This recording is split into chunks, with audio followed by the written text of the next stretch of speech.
Okay, so this is the sixth video lecture in the chapter of socialization. And in this lecture, I want to talk about some more specific socialization terms and perhaps get to the concept of the life course.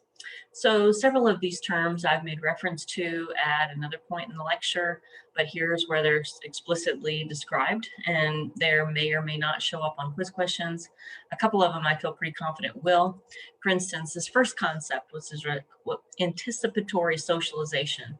So this refers to, remember socialization is defined as the process of learning how to be a member of your group, right? Learning how to express, how to act, how to think, how to dress, all of that.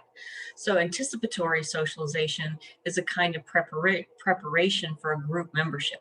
A great example might be boot camp.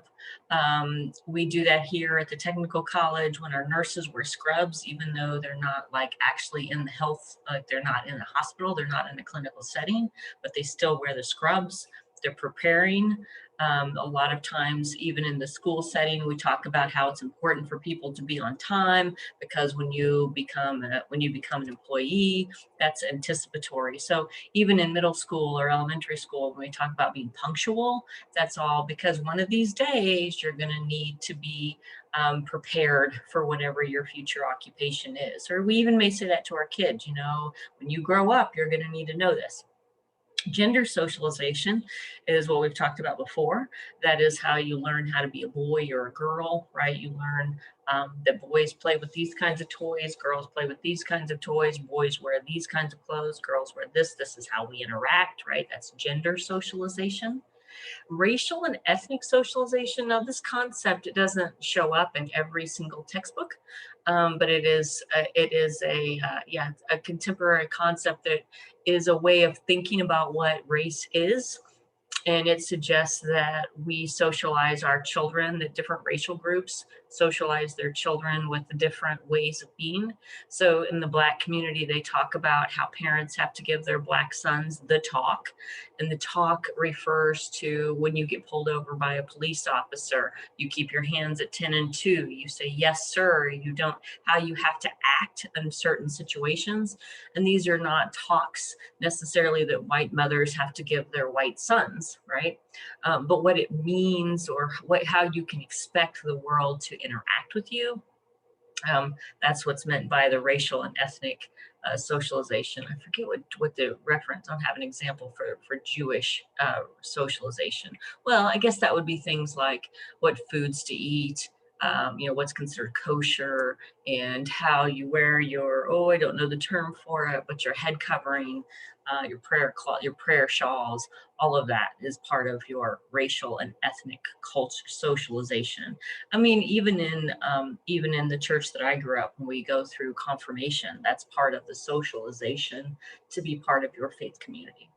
Re-socialization is a term given to when you learn a different set, and it's a different set of ways of being. And there's thought to have like two different kinds of re-socialization. You could have voluntary, where you choose to learn something different, or involuntary. And an example of an involuntary re-socialization would probably be incarceration, right? That when you're incarcerated, and re-socialization often happens. So you can have sort of the benign kind of re-socialization, right?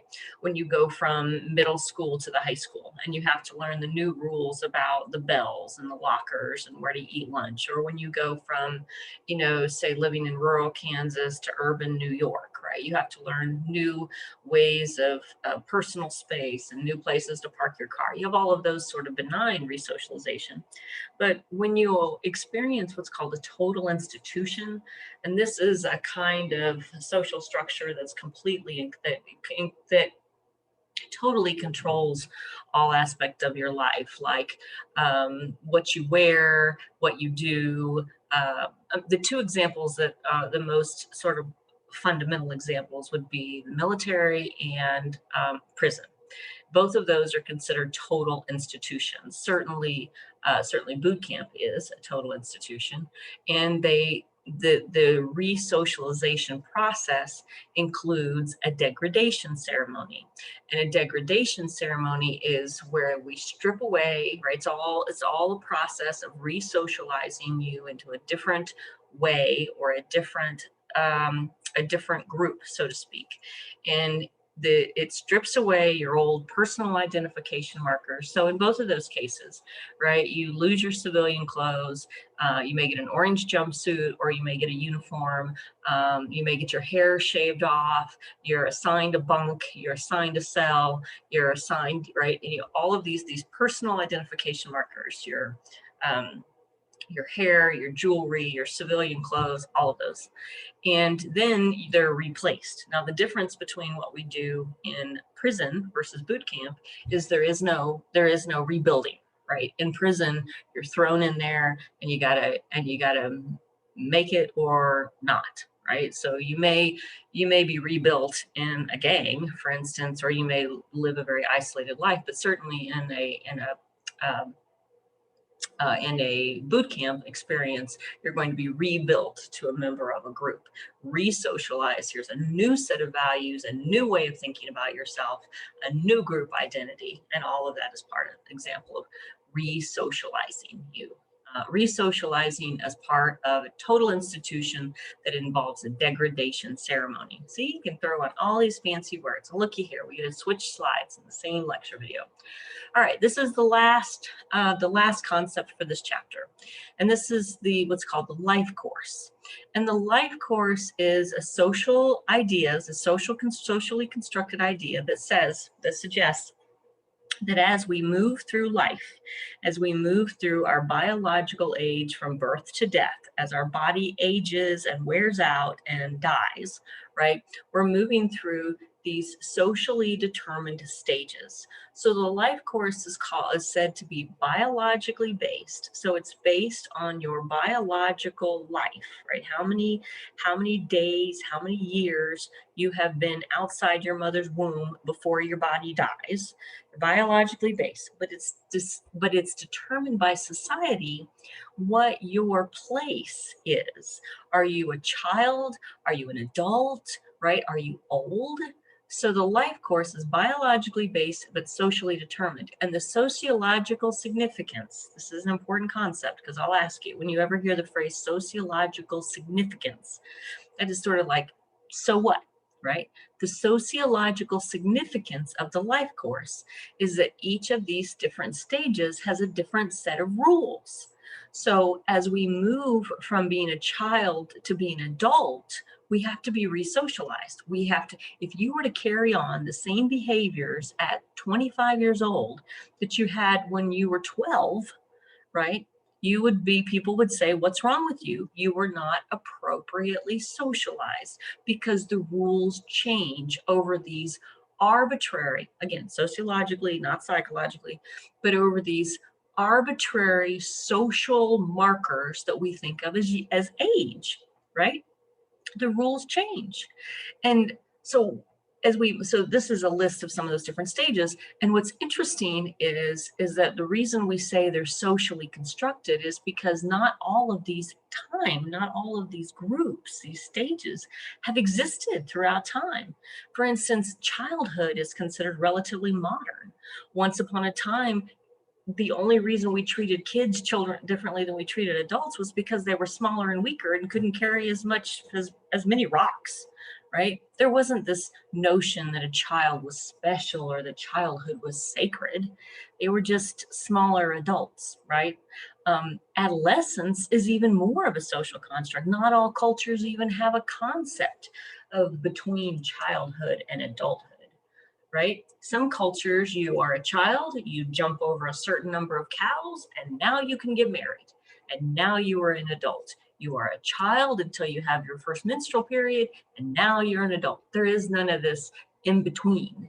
And one of the reasons that sociologists argue that the in-between is so difficult, like 13, 14, 15, it's difficult for parents, and it is for 13 and 14-year-olds, is because it's not clear, right? That you're not an adult or a child. And there's this great variety in our culture as to, like, from one family to another family, what's appropriate for a 14-year-old. In some families, the 14-year-olds are taking care of their smaller siblings and maybe driving themselves to, have a farm license. But in other families, a 14-year-old, I knew this woman who she drove her daughter to school in the back seat of the car until she went to high school, right? So there's this huge, and actually what the research says is your impression, your opinion of your own adolescence is determined in part by how much privilege you had. If you had a lot of privilege and you had a relatively high social rank amongst your peers, you liked adolescence. If you didn't have much privilege and you weren't relatively highly ranked, you didn't like adolescence. Young adulthood is the same thing. What's happening with young adulthood, actually, in my human growth textbook, they talk about adolescence goes up till age 20. But this period between um, from high school, so young adulthood ranges anywhere up to, like 30 years old. And one of the things that's happening in American family life is people, and this would be a great quiz question right here. This would be a great quiz question, is that people are marrying later now than ever in American history. The average age of marriage for a woman, I want to say, is 24, and for a man, it's 26. This is the latest ever in American history. And so there's different ways of thinking about this. One perspective might be, well, this is great because this means we're so affluent. We can continue to spend that young adulthood and we can travel and take time off and, be sort of self-absorbed, that this is really a sign of affluence. And indeed it is. Indeed, there's one way to think about it, that that we can afford not to family form. Another way of thinking about it is that no, actually, young people are lazy. They're lazy and they're being irresponsible.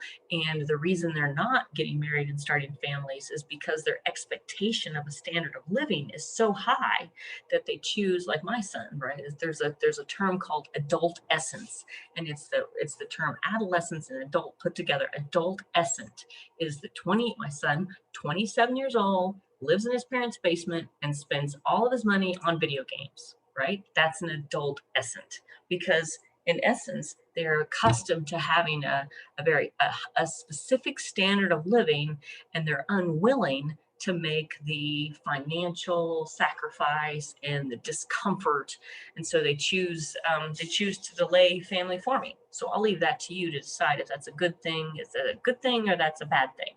There's arguments for both sides. Middle age, we could talk about all of the middle age. I certainly am, right there in middle age, but our culture tells us that as we live longer and longer, what is considered middle age begins to change. Once upon a time, you were pretty much at the end of your life when you got to 45. Older years, and then finally, your textbook does not talk about death, and this, or doesn't have a reference. So I stuck this on here because one of the explanations in our culture about death is that we are a death denying and a death defying culture. We spend more time, I see if I can't find that video and make that as assignment. We spend more time and money resisting or fighting against the inevitable, which is our death, than we do at any other stage in our life course. And some have argued that we're afraid of death because we don't experience it, because it doesn't happen around us. As I mentioned in a previous slide or in a previous lecture, it happens away from us. We don't talk about it, right? So we're sort of oblivious, like we're uncomfortable with it, and therefore when it is upon us, we want to ignore it and we want to deny it, as I like to say. And I think a friend of mine said that's what the movie Soul was about, is that you're more likely to die than you were to be born. 100% of us will all die. But the question is, are we socializing? Are we preparing for our death? Do we talk about what kind of death we want? Do we talk about what it means to die with dignity? Do our loved ones know what we want? Right? Because we have a ritual in our culture for the living, we call that a funeral, but we don't have a ritual for the person who's in the process of dying. All right, and I think that is the last. And so it's biologically based and socially determined. And then I'll just leave this slide up here, see if you know the answers. And probably some of these will probably show up on your quiz. Okay, I'm logging out now.